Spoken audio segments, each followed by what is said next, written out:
তুমি কি জানো অনেক ট্যালেন্টেড মানুষ জীবনে হেরে যায় শুধু একটা ভুলের কারণে সে নিজের বসকে হারাতে চায়। ধরো তুমি একটা অফিসে কাজ করো, তোমার বস একটা প্রেজেন্টেশন বানালো, তুমি ভাবলে আমি তো আরও ভালো পারি। তুমি বসের সামনে সবার সামনে তাকে ছাপিয়ে গেলে কি হবে জানো?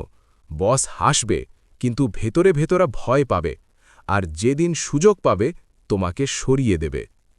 পাওয়ারের প্রথম আইন বলে ১ নেভার আউটশাইন দ্য মাস্টার। মানে কি? তুমি জিনিয়াস হলেও তোমার থেকে বড় মানুষকে গুরুত্বপূর্ণ অনুভব করতে দাও। মানুষ নিজের থেকে বেশি উজ্জ্বল কাউকে পছন্দ করে না, মানুষ চায় সে নিজে হিরো থাকুক।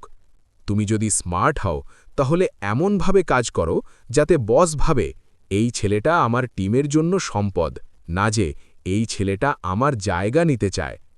একজন বুদ্ধিমান কর্মী কি করে জানো?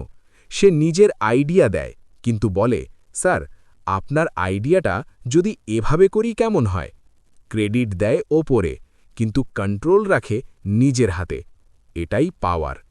মনে রাখো, সরাসরি সূর্যের সামনে দাঁড়ালে তুমি জ্বলবে, কিন্তু সূর্যের পাশে থাকলে তুমি আলো পাবে।